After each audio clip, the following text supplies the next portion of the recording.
एक समय की बात है। सुंदरवन जंगल में ठंड का मौसम चल रहा था। तभी राजा का सिपाही सूचना देने के लिए आता है। सुनो सुनो सुनो। जंगल में कल से बहुत तेज बर्फ की बारिश होने वाली है। इसीलिए सारे पंछी अपना अपना ख्याल रखें। धन्यवाद। ठंड का मौसम तो आ गया और इस ठंड के मौसम में उस भूतिया पेड़ के अंदर से वे चुड़ैल बाहर निकलती है। मुझे तो बहुत डर लग रहा है उस भयानक चुड़ैल से। कल से ठंड ज्यादा होने वाली है, इसीलिए सभी पंछी शाम होने से पहले अपना भोजन जमा कर ले और शाम होने के बाद कोई भी पंछी अपने घरों से ना निकले। उन सर्दियों के मौसम में भी उस चुड़ैल ने कई सारे पंछियों को मार डाला था और इस बार न जाने कितनों को मारेगी। उस भूतिया चिड़िया ने तो अब तक के 50 पंछी मार डाले हैं। मैं तो कल्लू जी को ही भेजूंगी भोजन लेने के लिए। रानू चिड़िया अपनी बेटी टुन्नी के साथ रहती थी। बेटा, ठंड का मौसम आ चुका है और तुम्हें पता है ना, ठंड के मौसम में वे भूतिया चुड़ैल बाहर निकलती है। मम्मा मम्मा, उस भूतिया चुड़ैल के साथ क्या हुआ था कि वे अभी तक भटकती है? वे भूतिया चिड़िया का नाम लाडो चिड़िया था। वे अपने 3 बच्चे के साथ रहती थी। बच्चों, ठंड तो बहुत ही बढ़ती जा रही है। मैं अब भी आपके लिए कुछ न कुछ करती हूँ। मम्मा मम्मा, अब ये सर्दी हमसे बर्दाश्त नहीं हो रही है। बहुत ही ज्यादा ठंड थी और इस ठंड में रानू चिड़िया अपने बच्चों के लिए कुछ गर्म कपड़े लेने के लिए जाती है। वे सभी घर पर जाके मदद मांगती है। सुने कोई है? मेरे बच्चे ठंड से कांप रहे हैं, कृपया मदद कर दीजिए। लेकिन उस चिड़िया ने लाडो चिड़िया की आवाज सुनकर दरवाजा फटाक से बंद कर दिया। लाडो चिड़िया उदास होकर कपकपाती ठंड में दूसरी जगह पर मदद मांगने के लिए जाती है। लाडो चिड़िया को और एक घर दिखता है। वे उसके पास जाती है। सुने कोई है? मेरी मदद कीजिए, मेरे बच्चे बहुत ही कांप रहे हैं। लेकिन कोई भी लाडो चिड़िया की मदद नहीं करता। लाडो चिड़िया को इतनी ठंड लगी थी कि वह पूरी ही सुन्न हो चुकी थी। ठंड इतनी बढ़ चुकी थी कि उसके बच्चे वे ठंड को बर्दाश्त नहीं कर पाते। मेरे बच्चों, क्या हुआ है तुम्हें? देखो, मैं आ गई। बच्चों, उठो जल्दी। इतनी ठंड में लाडो चिड़िया भी अपने बच्चों के साथ दम तोड़ देती है। लाडो चिड़िया की किसी भी पंछी ने मदद नहीं की, इसीलिए बदले की आग में वे एक चुड़ैल बन जाती है।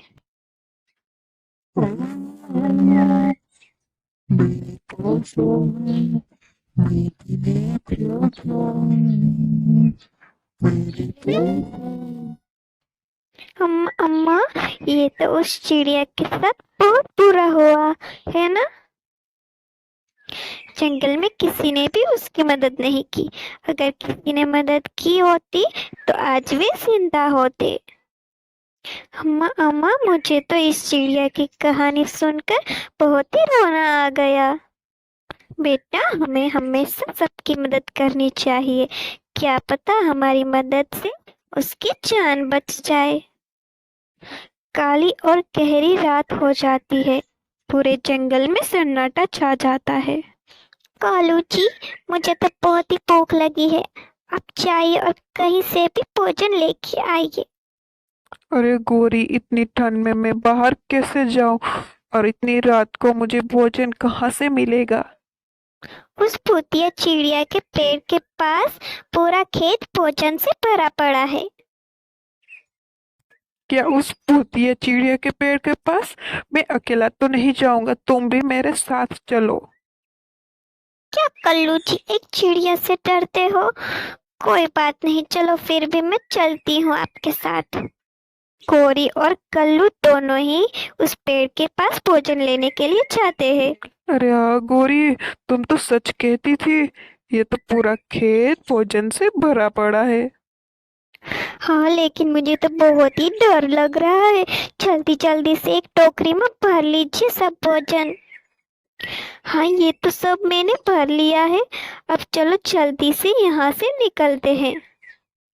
जल्दी क्या है जल्दी। हे भगवान, ये किसकी आवाज है? वे भूतिया लाडो चिड़िया कल्लू और गोरी दोनों को ही मार देती है।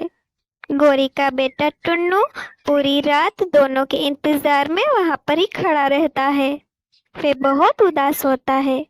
मम्मा पापा, आप कहाँ चले गए हो? इतनी देर तक तो आप कभी मुझे छोड़कर नहीं गए हो। मेरे मम्मी पापा ठीक तो होंगे ना? मैं जाके रानू आंटी को पूछता हूँ। रानू आंटी, मेरे मम्मी पापा कल रात से घर नहीं आए हैं।